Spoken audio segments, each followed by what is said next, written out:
Joining me right now.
Joining me right now is Newark Councilman Ronald C. Rice. Joining me again, our Newark Councilman Ronald C. Rice. Joining me now from D.C. is the Senior Director of Government Relations for the National Alliance is Ron Rice. What up, sports fans? Curious Formula here with a new video.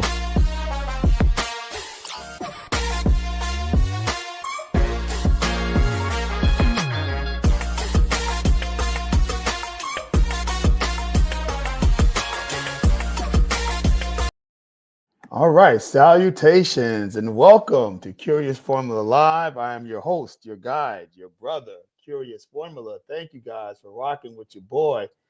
You know we could not make this the experience that it is without you. You are vital to what we're trying to do here. So thanks for taking in with us. As always, you know I need you to subscribe and like and hit the notification bell so you know when we go live. We go live every Wednesday night, 9:30 p.m. Eastern Standard Time. Be there, be square. So if you're unfamiliar with the platform, you're going to learn a lot about content. You're going to learn a lot about what's happening in the world. And so let's get it cracking. Let's get it started here. We're going to be talking about a few topics that I think are going to be of interest to you all. And so what are we going to be talking about? We're going to be talking about a lot of things, a lot of trending topics. But our first segment is going to be the Black conservative.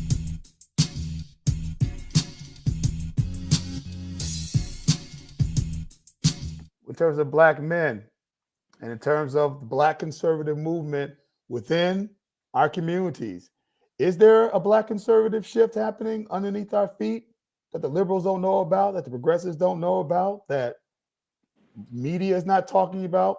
There certainly was a story about Black men not voting for Kamala Harris and what was supposed to be record numbers. And indeed, that's one thing we're going to talk about. Young Black men saying why they voted for Donald Trump in Atlanta. Francis, hit the video for me, please.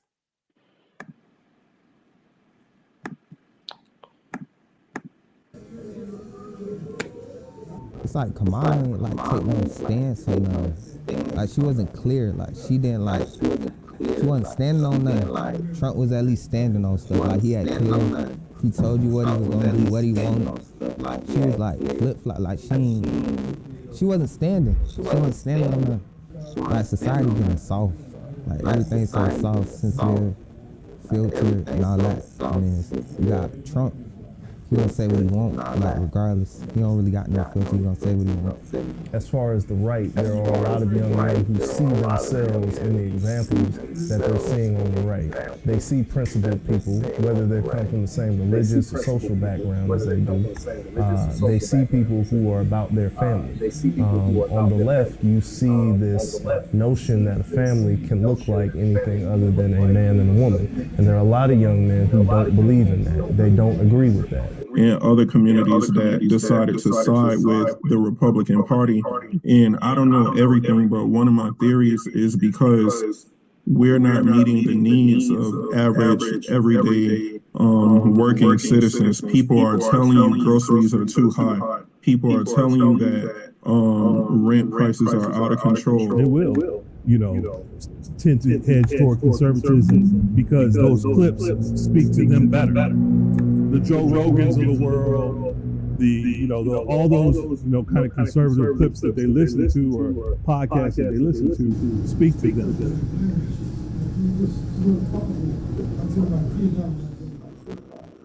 So the big problem, I think, with some of the young brothers talking, one brother said particularly that Kamala Harris did not stand for anything Trump did. The problem is twofold with that observation, in my opinion. Number one is that what she stood on was actually good for Black America. And the second problem is that what Trump stands for is patently not. There was a lot of talk about Kamala Harris not having a specific plan for the Black community. And then she came out with a plan for Black men. It was very specific.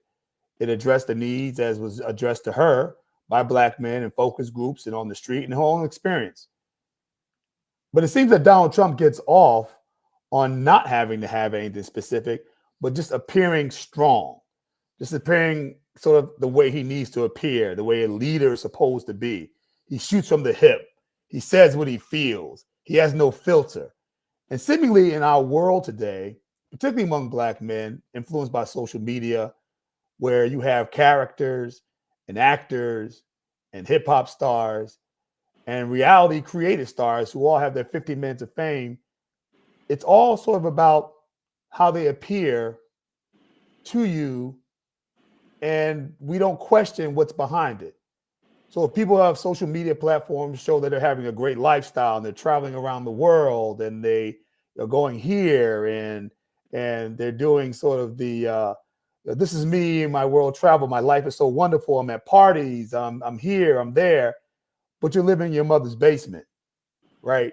You are making it check by check. You're relying on social media to pay you the $500 a month to take care of your supplies. You're taking pictures in front of cars that don't belong to you, or you're renting cars on the weekend to show what kind of lifestyle you are. And so what is perceived as strength, what is perceived as out there as being an embodiment of strength, is actually the emperor having no clothes. It's all props and no substance. And that's what Donald Trump is. I think it's always interesting when people say that Kamala Harris does not have a plan or did not have a plan, but then you put a gun to their head and say, well, what was Donald Trump's plan for you? He's going to be strong on the border. How? He's going to build a wall. Did you know that the wall that he currently built does not keep anybody out? It's only 20 miles of wall. Do you reckon we're going to stop inflation? That's great because inflation is killing us. It's hurting all of us. How's Donald Trump going to do that? Well, I don't really know. I just know times were good under Donald Trump when he was president the last time. Yeah, pre-COVID. But Donald Trump left office was a 6.3% unemployment rate, and he lost 4 million jobs. He's the only president to have lost jobs, more jobs than he created when he left office in the history of the country. And so it's interesting that as Kamala Harris put out more specifics about how she would give dollars to invest in terms of helping first-time home buyers buy homes. How she talked about giving dollars to new entrepreneurs who had a dream of starting a business. It was interesting to talk about how she talked about childcare and doubling the early childhood childcare tax credit. So new families could use those dollars to buy cribs and baby seats and childcare in initial time. She talked about all these specific things. And again, I mentioned that she had a platform for Black men, but she got no credit for that. So, and then somebody else said in that video that the principal people on the right seemingly embodies the principles of family and those kind of things. And I will tell you, the right definitely does have the rhetoric. They definitely are principle in terms of the rhetoric. The practice, though, leaves something to be desired. Let's take an example of the family, because somebody did mention the family, the man and the woman in the family. This is a good manosphere talking point that we got to get back to traditional families. Let me just ask the question, how is a party pro-family when it's anti-child care? So it's pro-life. They want the child to be born, right? And I think as a Christian man, father of two, married for 11 years, I can relate to the strength of the family. My family is strong, and we keep it that way because we want strong kids and we want strong generations that come after us. But how strong of a party, how much of a party, how pro-family is a party that's against child care once a child is born? That's against the child tax credit once the child is born. That's anti-community investment. You know, you talked about Donald Trump in his first 4 years with opportunity zones. He did pass that law, sign into law, but did you know he never passed any regulations to implement it? There's not one opportunity zone functioning in America today. That's anti-community investment. Is a party pro-family if it's anti-maternal care? If it's pro-qualified immunity for police officers to shield them from prosecution when they are involved in police brutality? Donald Trump is anti-reparations. Kamala Harris said she would study it and she'd follow the recommendations that came out of a national study. Donald Trump is on record as being anti-reparations. But he's pro-death penalty. That's your bottom dollar is what you are. He's anti-Black history. He's anti-self-determination for us. And he's anti-legalization of marijuana. Now, some of those things we can agree with. Maybe they are not part of the Black agenda, should not be part of the Black agenda. But at least Kamala Harris had one, and we let Donald Trump off the hook for not having anything, just standing and looking like John Wayne, like a tough cowboy. But like my uncle said, you give a nigger a rope, want to be a cowboy. That's Donald Trump, okay? Looking strong, but talking weakness. Looking tough, but not doing anything to show how tough he really is. Talking all about what he wants to do, but offering no specifics. And that, in turn, is what we are running towards because we don't want to know the details as a people. We don't want to know how the sausage is made, right? We don't want to know sort of like what happens. We just want the sausage when we're hungry. And that is bad. Last thing I'll say is white conservatism does not include Black folks. Now, you've all heard my content if you watch me here, that the only real Black conservative that I think Black folks are actually talking about as they talk about the example of Donald Trump is they're describing people like Louis Farrakhan. They're describing real Black conservatives who are about self-determination, who are about clean living, who are about family and faith and entrepreneurship and pulling ourselves up by our own bootstraps and cleaning up our neighborhoods without the government's help. That is Black conservatism. That is how most Black people actually feel about our community. That ain't Donald Trump, and that ain't conservatism from the Republican Party circa 2024. And all you have to do is read what they've actually said. All you have to do is look at the leaders they actually put forward in front of you. The only Black Republicans that they put in front of you are Black Republicans who publicly talk down about Black people to our faces and don't talk about what we can do to uplift ourselves. There's nothing Black conservative about Candace Owens. There's nothing Black conservative about Larry Elder. There's nothing Black conservative about Officer Tatum or the Hodge twins. There's nothing conservative about them. There are paid Black people who are paid to talk to mostly white audiences about how bad Black people are doing. And we Black people are falling into that same kind of trance with them. Donald Trump had no answers to high prices, still doesn't. He had no answer to self-community empowerment. And again, all you have to do is look at the South to look at how great Republican values actually are.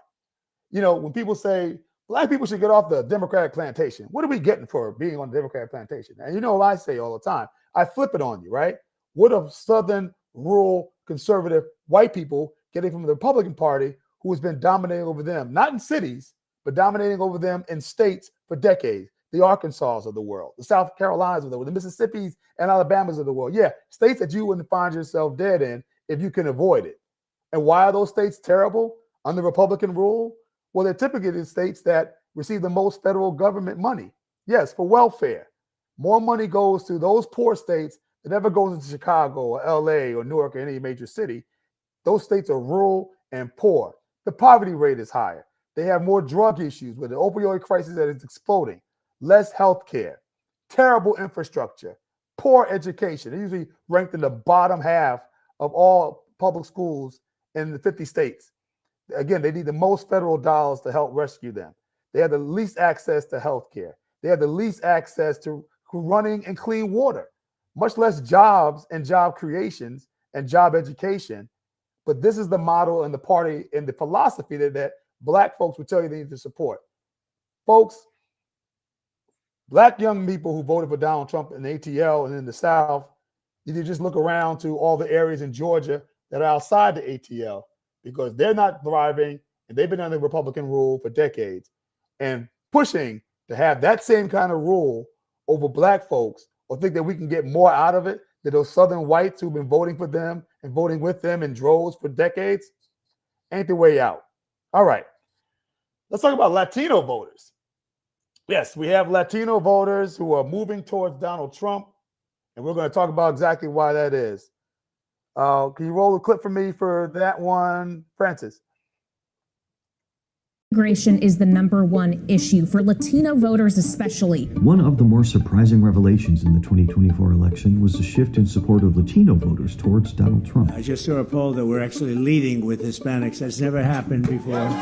Exit polls suggest he captured a majority of Latino men and 45% of Latinos overall. That's up from 32% in 2020. That despite a campaign that emphasized plans to deport millions of illegal Latin American immigrants, and a joke at one of his rallies that suggested Puerto Rico was a floating island of garbage. This matters because Latinos are the fastest growing demographic group among U.S. voters, rising to about 36 million this year, or 15% of the electorate. While Latinos only represented about 5 to 6% of the electorate in the swing states, their numbers were bigger than the margin of victory for Trump within them. His campaign largely treated Latino voters like any other group, highlighting his concerns of border security and inflation. Spanish language commercials blamed Democrats for higher prices and said Trump would improve the economy. Polling before the election by Pew Research showed that 85% of Latinos thought the economy was important in determining how to vote. And other polling suggests a growing number of Latino voters support Trump's brand of harsher immigration policy. Understanding these factors is likely to occupy election experts and sociologists for some time. But it's clear, Democrats can no longer assume that Latinos are safely in their corner. With this new AI technology, Latino voters are definitely moving towards Donald Trump, and the election numbers show that. And what's sad about it is I don't think the Democratic Party, at least when I looked at the race and tried to pundit and handicap the race, I didn't see this. I certainly know that Kamala Harris was doing worse.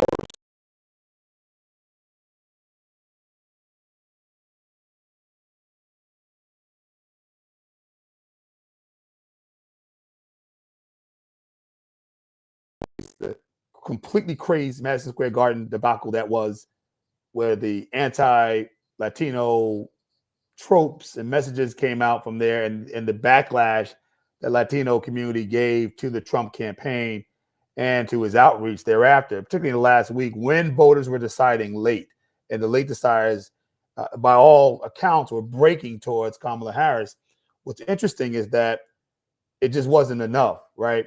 And Kamala Harris, mountain that she had to climb to win the election on November 5th, where she had to get the same kind of turnout in 2024 that she got and Joe Biden got in 2020.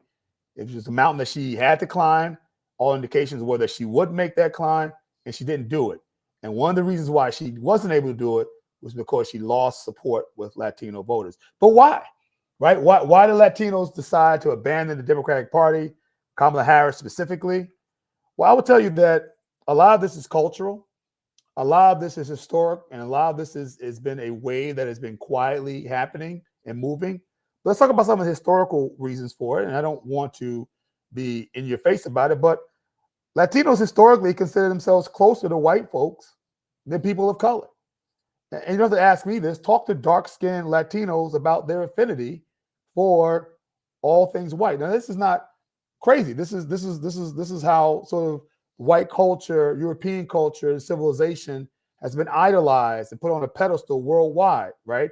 If you go to Asian countries, it's the same thing. It's the way of the world in terms of supremacy. I don't necessarily believe white supremacy in and of itself is some evil thing, but it's certainly, there is a culture issue around the globe amongst people of color aspiring to be closer to the aesthetic that is white. And Latinos in America have disproportionately, particularly those who are of lighter mixture and light of color, lighter pigmentation, have always gravitated to that. They've always been seen as exotic and open and welcome into places that African Americans and other people of color just simply have not, because they are close to white. The conquistador look of the Spaniard, that kind of blood coming through.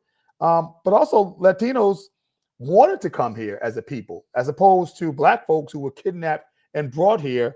Latinos do not share the history of chattel slavery, and chattel slavery is just a nice box to say that the way slavery was perfected and performed in America and Europe after 1619 and late 1600s, late 1500s even,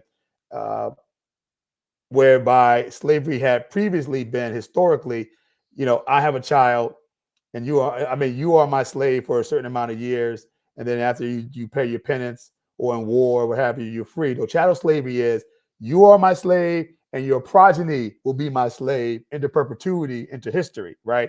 Latinos don't have that experience.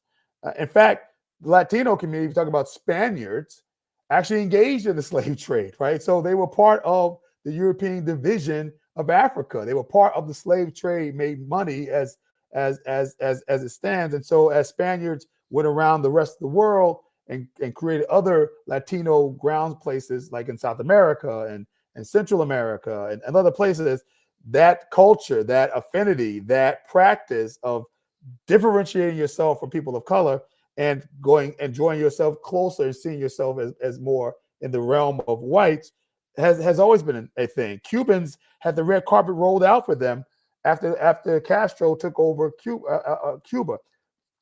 Those who had businesses, had business interests, were looked out upon. And indeed, that Cuban support in Florida, where many migrated to, is hey, thanks for coming on. Black Uhuru was on the place. He's in the building. Thanks for being here and watching.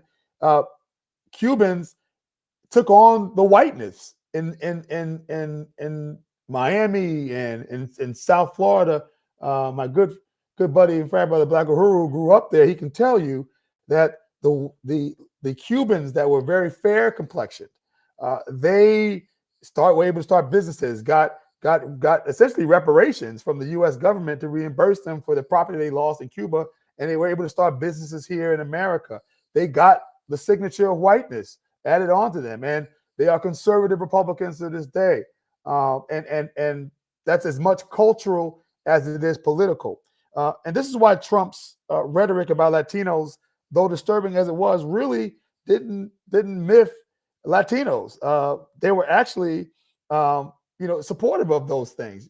I can't tell you how many interviews I've seen of Latino folks saying, well, yeah, I came in illegally. I worked hard and got my visa and went through the paperwork, and I'm here, but I don't want them coming over here. I mean, there's too many of them over here. Are there any Black Cubans? Yeah, there are lots of Black Cubans, Black Uhuru. A lot of them stayed. And interestingly enough, under Fidel Castro, whatever you think about Fidel Castro in Cuba, they got high positions in the government after Castro took over. Jobs they never were allowed to have when it was a democratic nation, and complexion mattered. It was a caste system. You were very close to white looking, your hair, your complexion. They were in the government. They ran the bureaucracy. They got the great white collar jobs. And the darker skinned Cubans were relegated to the field, doing field work, doing manual work, doing blue collar work. Interestingly enough, when Castro takes over, they ascend to leadership, not only there, but in the universities in terms of professional jobs and white collar jobs. They ascend to all those professions, artists and the whole like. Cuba power structure today, whether you agree with communism or not, or believe with the government, is a lot more of color today, and in powerful positions, and positions that matter in Cuba than they were when Castro was not in power. But the interesting thing I would say about Trump's rhetoric about this, and I will tell you this, was we'll say this: I was being mischievous. Yes, I know Black Uhuru. Yes, he was. He's being mischievous. But everybody doesn't know it like you know it. But that's what's disturbing most about Trump's rhetoric about Latinos. Because if you actually understand Latinos and where they come from and who they actually are, if illegal aliens from Central and South America actually were granted citizenship in America, they are more likely to vote Republican and be conservative for all the aforementioned reasons that I just listed for you all. They typically come from countries with strong men. They typically come from countries that have liberals and progressives who have taken over the government but operated in an authoritarian way. They see liberals as the enemy. They see progressive folks as the enemy. They like a strong man, they like authoritarianism, but they want conservative values. They want a government that's going to allow them to practice their religion. They want moral values. They want family. They want, and so their experience with liberal orthodoxies becoming authoritarianism and basically putting their thumb down. If they came from Venezuela or Ecuador or Cambodia, or Guatemala, they would find a group of voters who would be quick to join the Republican Party. But the MAGA can't put down their racism and what they think brown people should be like, because they resemble and are close to black people. And they know how we are about issues, and they're assuming they're going to take the same kind of thing. But people of color to MAGA and to white conservatives, come closer. People of color are different all over the world and have different political proclivities. And just because you're darker than white does not mean your proclivity is Democrat and liberal. Learn that, and then maybe you might actually stop trying to put up walls. You might actually try to not only secure the border, but actually create a pathway to citizenship, because those citizens that you actually allow to become citizens will actually become Republican voters and give you the vote you need in the South and in other places like Texas that'll keep Texas Republican and Florida Republican for years to come. All right, let's talk about our second segment, which is Naked. Very quickly about Trump's policies and the mark that they're going to leave on America. Francis, can you cue that up real quick?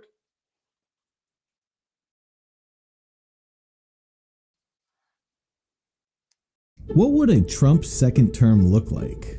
Donald Trump's presidency was so chaotic that it can be easy to overlook his legislative record. By the time he left office, many of his biggest campaign promises were undelivered or only partly accomplished. Remember his big, beautiful border wall? An impenetrable, physical, tall, powerful, beautiful southern border wall.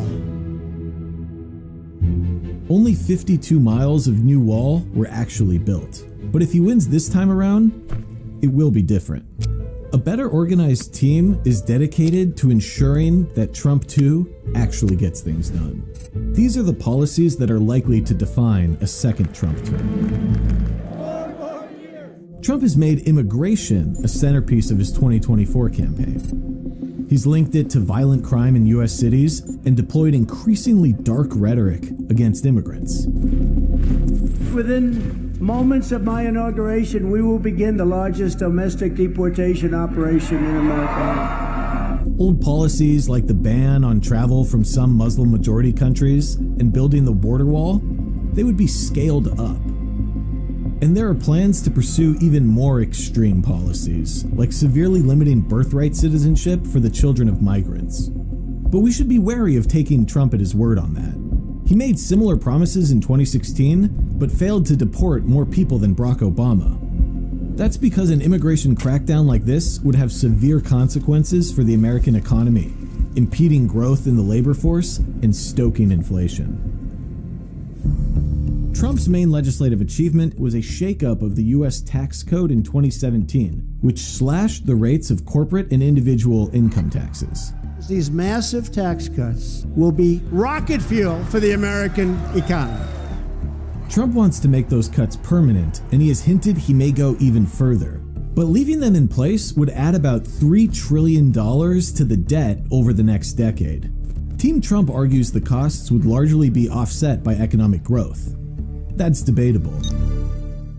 To Trump officials, deep changes cannot be implemented without seizing control of the bureaucracy. Many in Trump world believe that some civil servants used their protected status during his first term to thwart or undermine the president's wishes. To that end, Trump is preparing to give himself the power to gut hundreds of federal offices that issue and interpret regulations. Reinstating his 2020 executive order, known as Schedule F, would strip tens of thousands of permanent civil servants of employment protections, making them sackable and allowing Trump to replace them. The Trump camp argues it will enhance democracy by preventing unelected bureaucrats from stymieing the program of an elected president. But to critics, this deconstruction of the administrative state would be nothing less than a step toward autocracy. If we learned anything from Trump's first term, it's that he is not a politician particularly excited by the details of public policy. But wonks sympathetic to the campaign are already laying the turf for a new Trump administration to hit the ground running. Expect a second Trump presidency to leave a much greater mark on America than the first. Please don't skip us, because if you skip... I'm somebody that doesn't think that if we can stop it there, friends. I'm somebody that doesn't think that Donald Trump did not do much in his first term. I actually disagree with what the video actually says, and I actually have a small list of Donald Trump's accomplishments in his first term, and you'd be surprised by how far-reaching they actually were. And I know.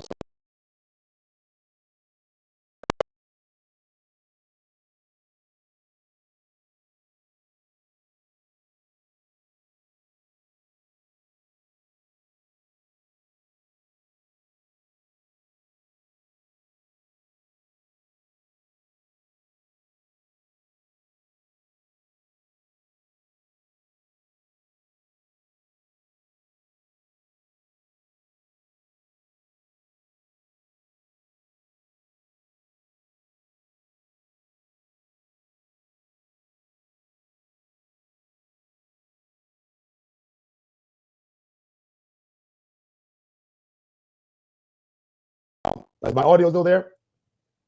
My audio there? Like what you're saying, you don't hear my audio?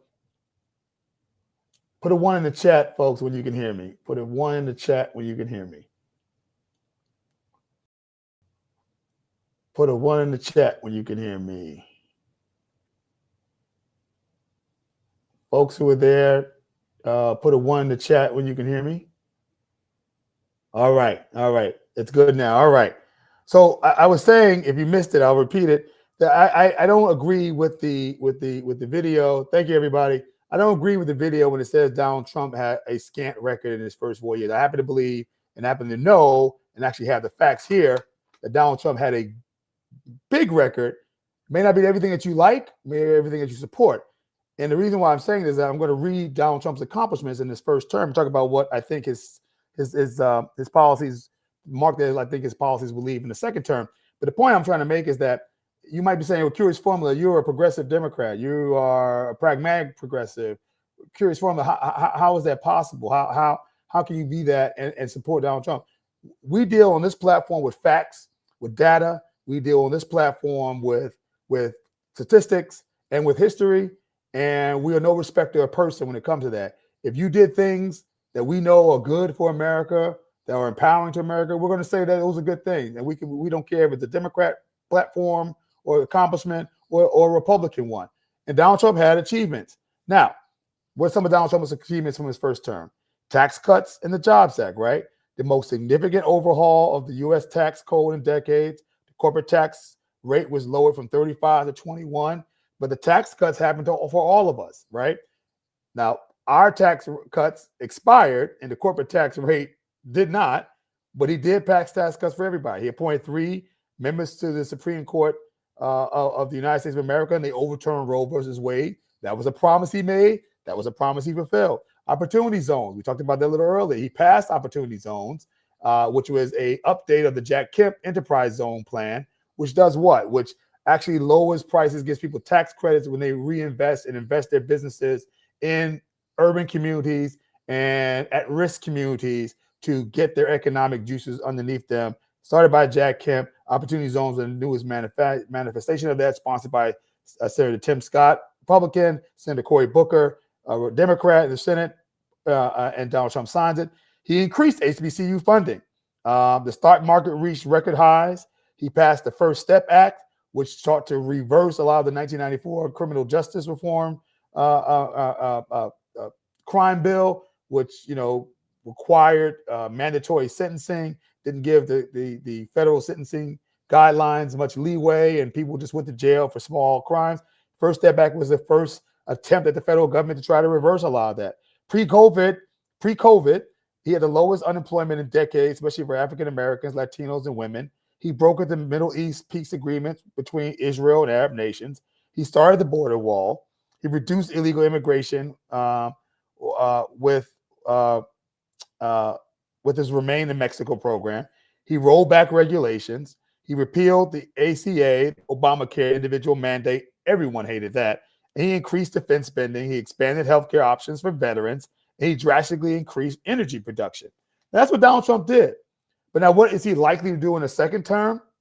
Well, let's look at all the issues that the video talked about in terms of what Donald Trump has promised to do, and will he be able to do it? So, immigration in term 2. Not going to happen. I know what you're saying. What curious? He said he's going to deport 10 million illegal immigrants back. It's not going to happen. You know why it's not going to happen? Because the business community, the big funders and supporters of Donald Trump, do not support that idea. You do well know that 80% of the produce industry in America are done by the workmanship and the sweat and labor of illegal aliens, illegal immigrants, right? So you're going to take 10 million people, vital workforce, out of this country. And I'll talk about why they're vital in our next segment. But you're going to take them out of the country. So who's going to deal with produce? Who's going to deal with housing construction? You do know most of the housing construction that happens in the housing boom around America are done by illegal immigrants. So what happens to that sector? It plummets, and we go into a depression. Not a recession, a depression when you take that many people out. Big business who gave big money to Donald Trump are not going to let that happen. And I'll tell you what I do think is going to happen in terms of immigration in our next segment. Second thing is permanent tax cuts. Donald Trump wants more tax cuts. But his argument that this effect on the deficit and the debt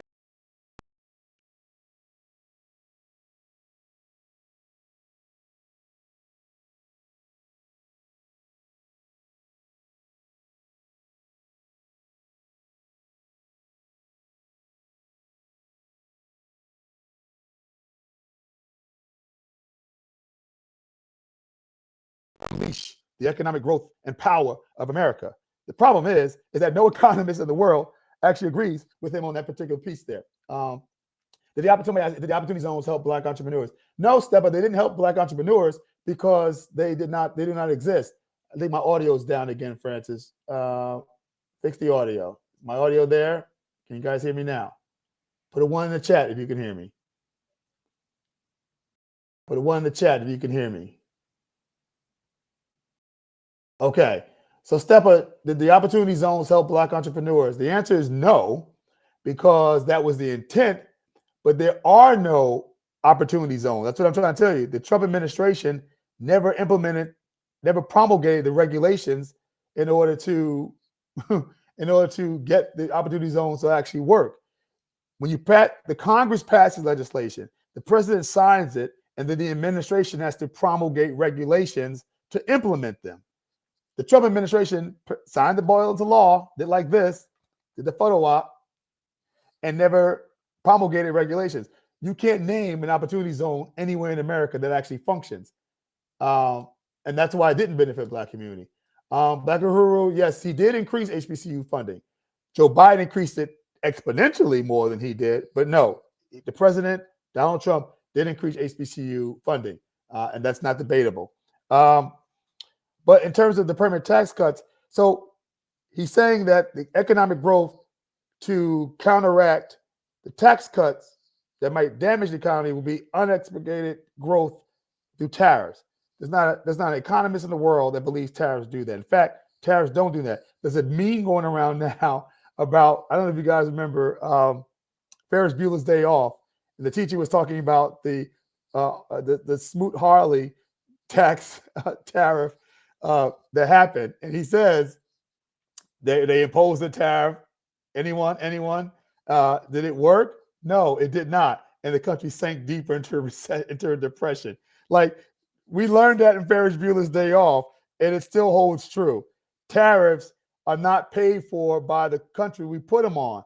They're paid by Americans. They're paid by the countries that are affected by it. And if you watch some of the tariff talk that is happening around Donald Trump right now, is companies are bracing for it, right? Companies are already telling people, we can't give you Christmas bonuses because we got to brace for the tariffs that are coming, and we got to front load all the raw materials we got to buy from places like China and other places before Trump slaps tariffs on them, right? The consumer takes on the price of the tariff. And so that's how we go into a depression. So the permanent tax cuts are probably not going to happen if this is a big if Donald Trump says that the only way he's going to grow the economy is through tariffs. They won't happen. The last thing is the Schedule F about civil service. Real quickly, folks, if you don't understand what the civil service actually is, let me explain it to you in a way that I hope you understand based on the history of how it started. At one time, it was straight favoritism, nepotism, my party wins, we hire all Republicans. If we beat a Democrat, we throw all the Democrats out of government service and we hire all my friends, all the party regulars. That's how it happened until President McKinley was elected. President McKinley was elected and he was shot and killed by a person who thought he should have gotten a job in his administration. And when he was a disgruntled civil service person, he shot and killed the president. Chester Alan Arthur became the president, who had been over the spoil system in New York as, I think, the lieutenant governor or governor of the state of New York. But he implemented civil service reform to make sure that what happened with the person who shot and killed McKinley never happened again, that there'd be professional standards and civil service tests, and you had to meet qualifications in order to get certain jobs within the bureaucracy. Now, there are still some political jobs that you can get that every administration that comes in can hire, but they don't trump and they're not in the numbers of professional, qualified, well-educated, test-taking, and approved and interviewed professionals who are tasked with getting what is passed in legislation and signed to law by the president into actually working on behalf of citizens.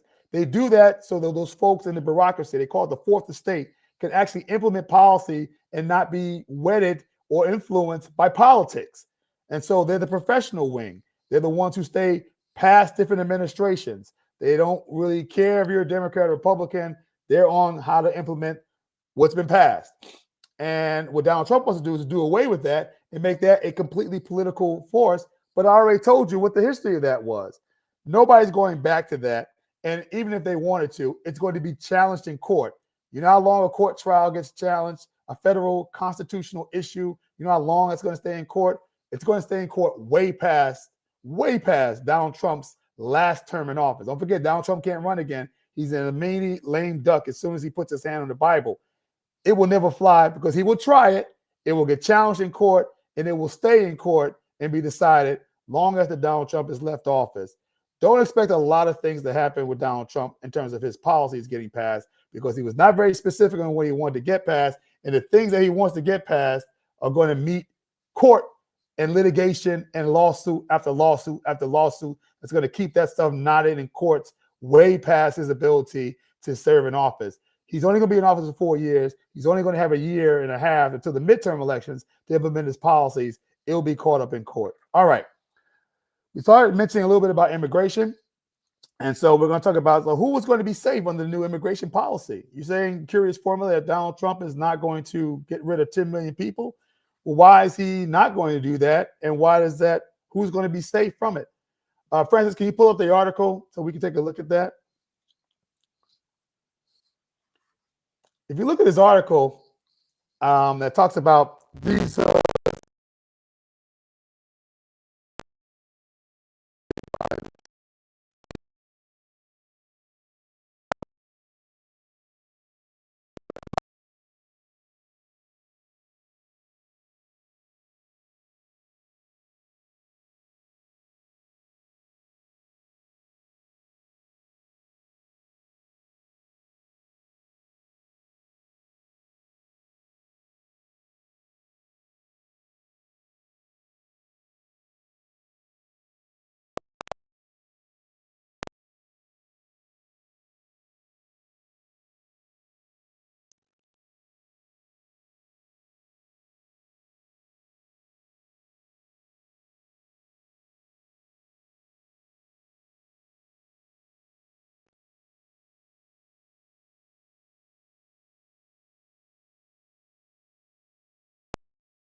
and localities, there's no increase in migrant crime. There's no significant migrant crime rate.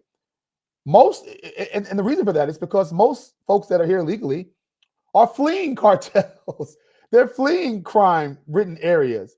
In the same way that Black folks left the South in the Great Migrations because many of them were running away from being lynched and running away from dangerous areas that the Klan and Black codes were mandating and Jim Crow mandated. That was, how many stories do you all have heard from family ancestors and family members? Is the audio out again? Put a 1 again, guys, in the chat for me when the audio comes back in. Put a 1 in the chat for me, guys, for the audio. when it comes back on. I apologize for that. Put a one in the chat, guys, if the audio, when the audio comes back on.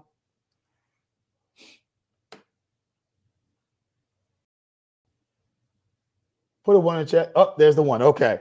So if you missed what I said earlier, folks, the immigration policy of Donald Trump really can't be analyzed until you understand who the illegal immigrant actually is, right?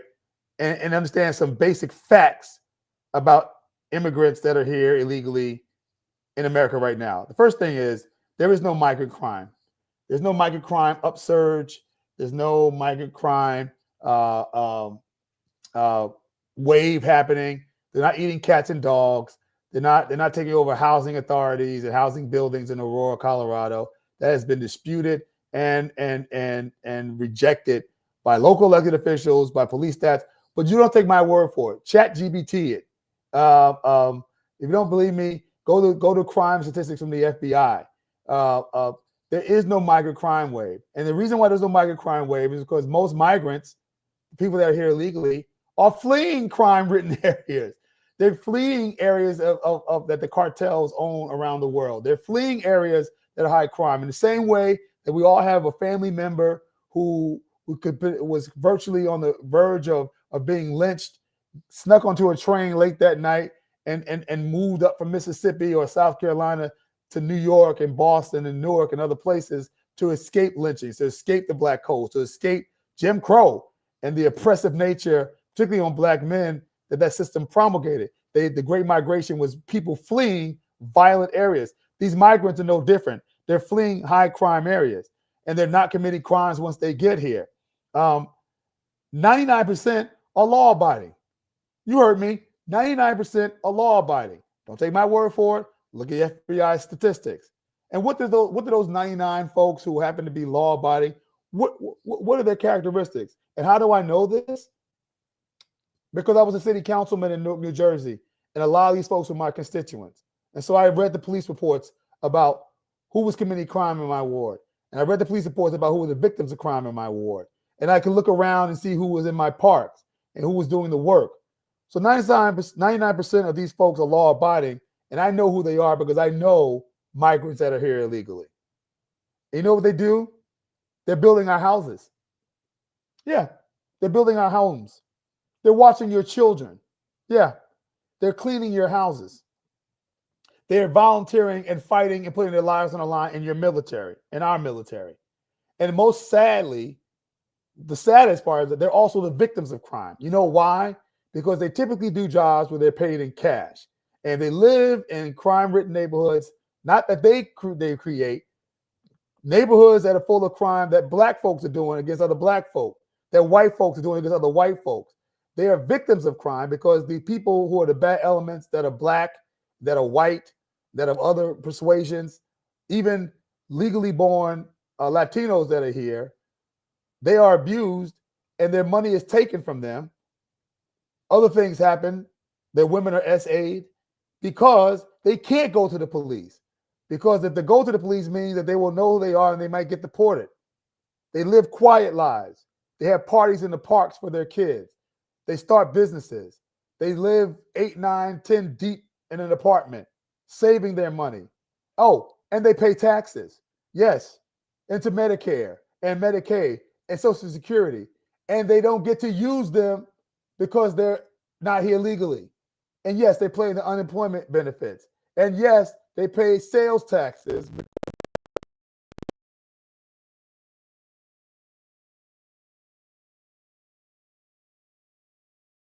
Day by day. And they pool their money together and they start businesses, cleaning businesses, housing, construction businesses, landscaping businesses, restaurants, all the things that we all hope for our kids. And they send their kids to our schools. But they pay taxes to send their kids to our schools. And so the sad part about all this is that is the picture. That is the profile.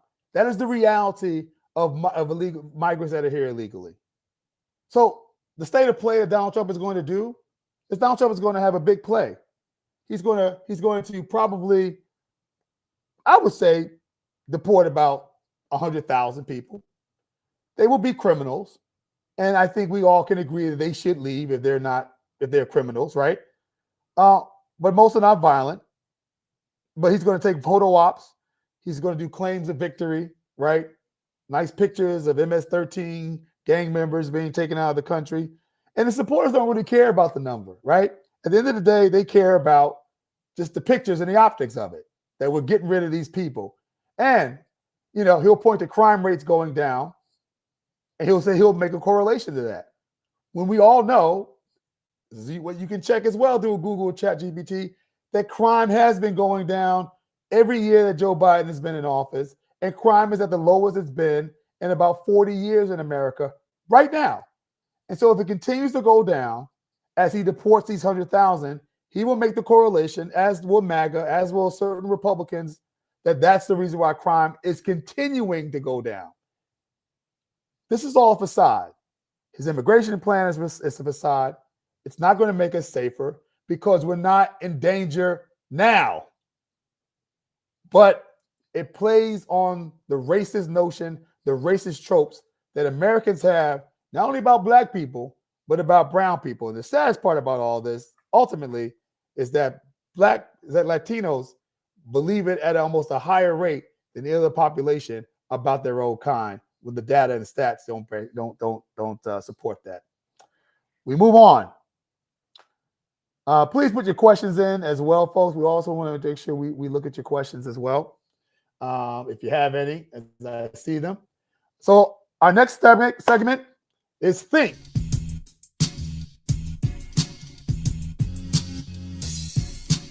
Our topics for this are talking about how Donald Trump plans to dismantle gender-affirming care and the progression of trans rights. Francis, can you punch that up for me? As part of our new credentialing body for teachers, we will promote positive education about the nuclear family, the roles of mothers and fathers, and celebrating rather than erasing the things that make men and women different and unique. I will ask Congress to pass a bill establishing that the only genders recognized by the United States government are male and female, and they are assigned at birth. The bill will also make clear that Title IX prohibits men from participating in women's sports, and we will protect the rights of parents from being forced to allow their minor child to assume a gender which is new and an identity without the parent's consent. The identity will not be new, and it will not be without parental consent. No serious country should be telling its children that they were born with the wrong gender, a concept that was never heard of in all of human history. Nobody's ever heard of this, what's happening today. It was all when the radical left invented it just a few years ago. Under my leadership, this madness will end. Thank you very much. Ever wonder how constitutional? So Donald Trump has obviously plans to shut down and dismantle gender-affirming care as it exists in federal law, in terms of the military, in terms of Title IX, sports, participation, the whole nine, children getting access to gender-changing drugs and surgeries without the permission of their parents or before they are while they're under 18 years of age. Now, folks, I will tell you this emphatically: social issues like this is part of the reason why Donald Trump won. And you can be fighting for trans rights, fighting for equal protection under the law, and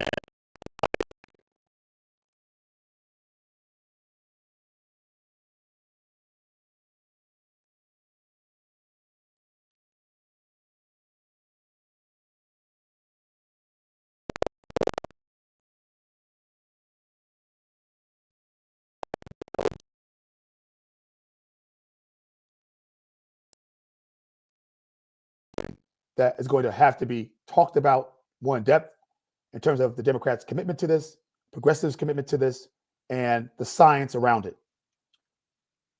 Because I would tell you that most communities, whether they say it out loud or not, have a problem with some of the care and some of the rights that the trans community and its allies, which I consider myself, fight for.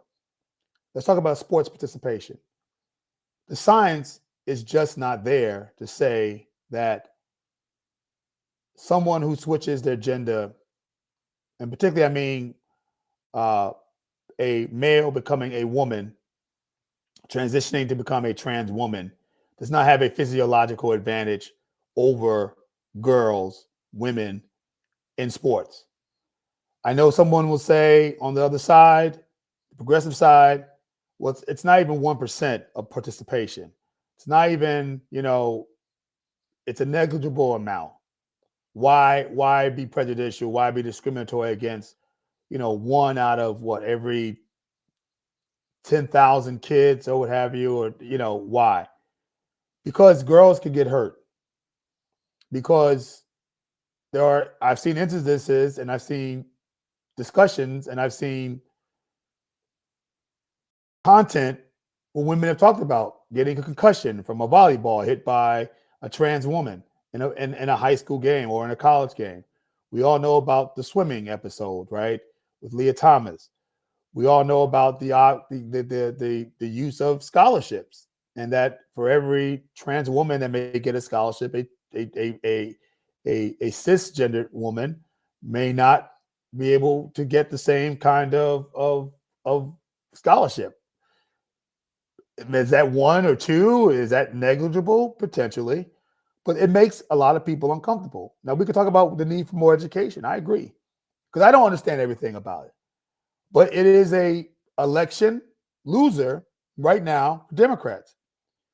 And it's even more so when we talk about children in terms of the gender changes and getting surgeries and getting medicine to alter bodies and menstrual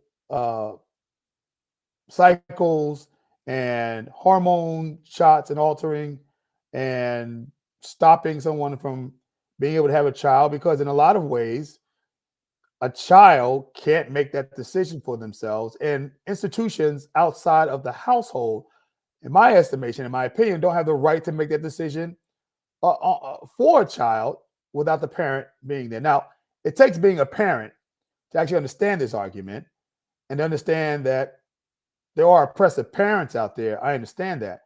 But that these changes, these drugs, these hormones, these surgeries you can't go back from them. And when you talk about children, it just doesn't make sense. Here's an example. There's a video that goes around where you have a conservative pundit actually asking people, do you think a child under the age of 18 needs to get a parental consent to get a tattoo? And these people say, yes. Why is that? Because that's a life-altering decision, right? A tattoo is going to be on that child forever. You can't remove it once you put it on. And then they ask the question, do you think a child should get a parent's sign-off, signature, approval before getting a sex change operation? And their answer is, I don't know. It doesn't make sense. And I'm not saying that ultimately there can't be an argument proffered that may make sense. I'm saying I have not heard one yet. And I'm an ally and I'm a supporter. And I'm saying if I have issues and concerns and reservations, then the rest of America that is not an ally, that is not supportive of equal protection, is going to have a lot more. And it's going to be rooted in fear. It's not going to be rooted in science. It's going to be rooted in prejudice. And it's going to be rooted in a lot of old ways of thinking. In my opinion, the science of this has got to take the lead and step up and be what is determinative. And the science right now, I don't care what the trans community says, is not determinative. All right. Our second topic on the third segment here is Trump wants to shut down the Department of Education. Francis, can you run that real quick? With another Trump administration on the horizon, some states like Oklahoma formed a committee to look at potential new education policies. Here in Arizona, with the Department of Education, they tell me they're not at that point yet, but make no mistake, some policy changes could be coming. We owe our children great schools that lead to great jobs. That's the goal for President-elect Donald Trump. As for the plan, one of his campaign proposals is to get rid of the U.S. Department of Education. We're going to end education coming out of Washington, D.C. We're going to close it up, all those buildings all over the place, and you have people that in many cases hate our children. We're going to send it all back to the states. Is that possible, and how would that be possible? So it's certainly possible that the president and the Congress could dismantle the U.S. Department of Education. But the Senate would likely need to eliminate the filibuster to make it happen. Kevin Wellner, the director of the National Education Policy Center, believes the department will stick around. Scrapping the Department of Education would be messy and would surely result in damage to the effective administration of important programs for K-12 students and to those attending colleges and universities. The Department of Ed controls a lot, everything from financial aid for college to Title I funding for lower-income K-12 schools. Wellner says some of the programs would have to be moved to other federal departments. In and of itself, closing the Department of Education would not end the Title I program. But changes are possible in how the federal government gives out those dollars. Other promises Trump campaigned on? We will ensure our classrooms are focused not on political indoctrination, but on teaching the knowledge and skills needed to succeed. His claims of widespread, quote, indoctrination lack specific evidence. As for the rest of his plan, Trump also supports school choice, which is prevalent in Arizona, as well as bringing back prayer to schools. We'll have to wait and see which campaign promises turn into concrete policies. In Phoenix, Eleni Dow, ABC 15, Arizona. So the big issue here in terms of closing the Department of Ed is it's more symbolic than it is actual policy, right? So the real issue is Republicans and conservatives have been fighting to end the Department of Education literally since Jimmy Carter created it in 1978. It is always in the Republican platforms for every election cycle, every 4 years. It's much like Roe versus Wade, right? Republicans have said since 1973 that they wanted to reverse Roe versus Wade. Since 1978, they've said we want to bomb and get rid of the Department of Education for a lot of reasons. Mainly it's because they don't believe that the federal government should have any sway over a state and how a state decides to give education. The problem is that the Department of Education is the house of a lot of federal policies that are for equalized funding, equalized help for kids with special needs, and funding for teachers, and to make sure that states who don't see education as a priority would not skimp on those dollars. Now, listen, the federal government only gives about 20% of a district's budget, essentially. And we can all admit there's probably a lot of fraud and waste and corruption. Not fraud, but there's a lot of waste, and not even corruption. There's a lot of waste at the Department of Education. That's probably with any federal agency, right? But it's interesting that the reason why he wants to do it is not because he wants to increase efficiency at the state level. It's not because he wants to create efficiencies at the federal level. It's because of the things he mentioned, right? Political indoctrination. They're talking about CRT, which is not taught in public schools, but okay. I always think it's interesting that they think that what's taught in schools right now is indoctrination and not what was taught historically in schools as indoctrination. You know what's indoctrination from, I don't know, maybe 100 years ago? The Daughters of the Confederacy. You know who the Daughters of the Confederacy were? They were the daughters of Confederate soldiers, sweet, wonderful white women of the South who decided that they need to give a facelift to how people perceive the Civil War and the facts and the data and the history of what the actual Civil War was.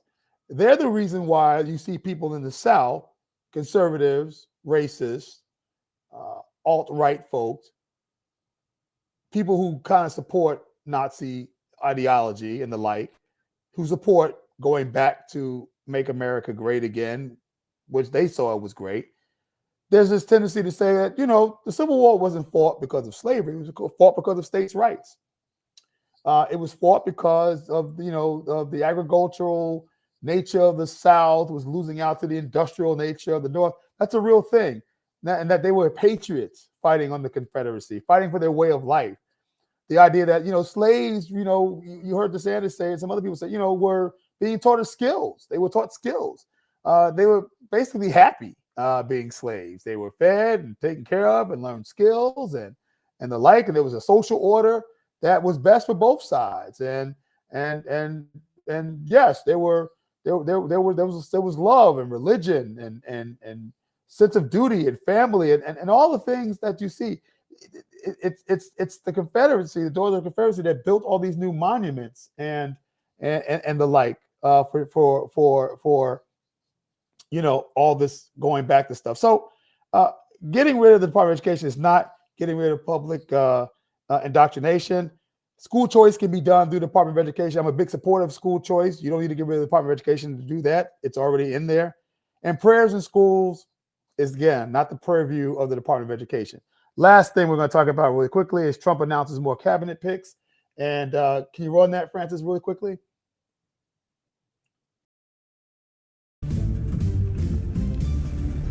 Now, we mentioned the appointment of former Arkansas Governor Mike Huckabee to be ambassador to Israel. President-elect Donald Trump has been busy making other appointments as well. He's also made calls to foreign leaders as he prepares to shift America's foreign policy in significant ways. Christian Benavidez has more details from West Palm Beach, Florida. President-elect Donald Trump is previewing his priorities in the new administration with the announcements of his first cabinet picks. Lots to do. We know the clock is ticking, but I think we'll hit the ground running. On the foreign policy front, Trump's chosen Congressman Mike Waltz for National Security Advisor. The first Green Beret to serve in Congress has echoed Trump's complaints about the war in Ukraine. Let's end this war in Ukraine. Let's pivot to deal with China. Let's secure our border. Florida Senator Marco Rubio will also help shape foreign policy as Trump's expected pick for Secretary of State. So really quickly, because we're short on time here, the Trump cabinet picks so far fall into three quick categories. One category are what we call the neocons, right? These are the traditional Ronald Reagan conservative mainstream Republicans you hear me talk about all the time on my platform. And who are those people? Susan Wiles, the chief of staff, Marco Rubio, Senator Rubio, Secretary of State, former governor Noam as the Homeland Security Secretary.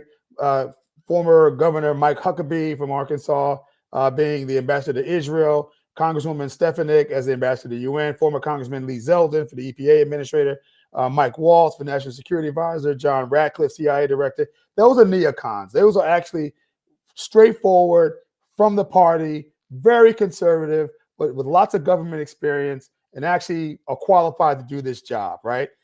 It's interesting that they're all very pro-Israel, extremely pro-Israel. Good job, Gaza protesters, as you were at Kamala Harris rallies, just beating her up for a position. Never went to a Trump rally, but now you're getting your just desserts. And it's sad because the people that are going to suffer are the Gaza protest, the people who live in Gaza, as the Gaza protesters just find another sort of new liberal policy that they want to just go crazy about. They believe in peace. The neocons believe in peace, but they believe in peace in terms of a pro-Israel slant completely. They believe things, and some of them are on record saying they want peace for Israel by annexing Gaza. That's right, making Gaza a part of Israel and having no two-party or two-state solution. But this group is more war hawkish than any GOP administration that I can remember. The second set of folks are the WTF folks, the what the kind of hires, right? That's the Tom Homan, who's going to be the border czar, the Pete Hegseth, right? Who for defense secretary.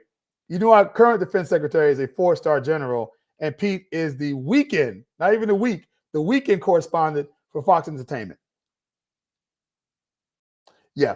And now we have Matt Gaetz, who is now going to be Attorney General, and you have Tulsi Gabbard, who is going to be dealing with intelligence.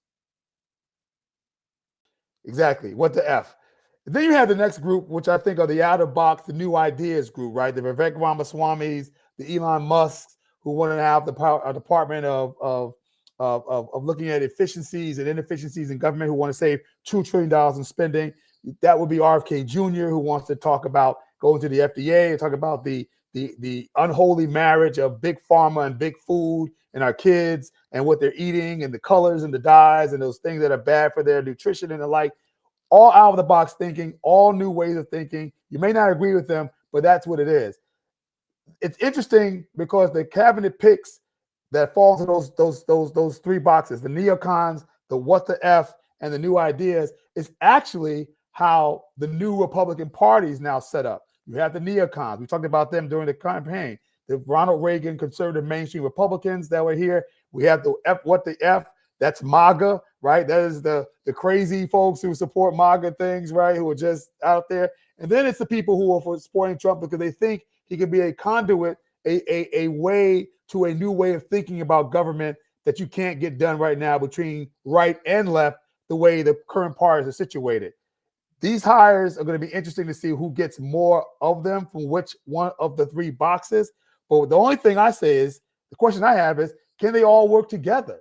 I don't know what that policy room is going to look like with neocons, what the Fs, and these new out of the box thinkers all get in a room together to talk about what the policy is going to be for Donald Trump domestically, internationally, and working with Congress, because Congress, the Republican majority, has those same three buckets as well within their caucus. And so I told you, having three areas of government, the presidency, the Senate, and the House of one party, is sometimes the worst thing you can have, because you got to deal with all the characteristics and differences that exist within that framework. It's not all everybody believing the same thing. And these initial hires by Donald Trump in these three buckets shows you that not all Republicans are not created the same. All right. So we've come to our last bit on tonight's live. Curious debates.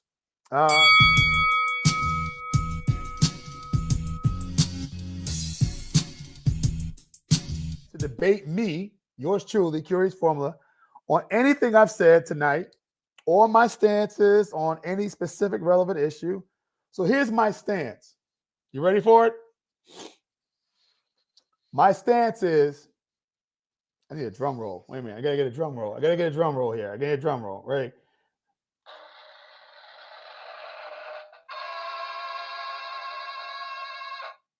My stance is that Donald Trump's administration in his first year will have a worse economic record than Joe Biden. That's it. Let's have a curious debate. And if I get any challengers and any challengers that will join me here at the end of the show for a debate next week, I want you to step up, and I want to put you on as a guest, and you're going to have a good debate. Listen, thank you guys for rocking with me. I appreciate you. Make sure you subscribe, you like, you comment below. No, Cory Booker was not the first to endorse Senator Barack Obama. Black Uhuru. He's going to keep bothering me about that because he knows I was the first. But thank you for rocking with me. Please subscribe, like, and comment below. Please share the platform with others out there that you may know of.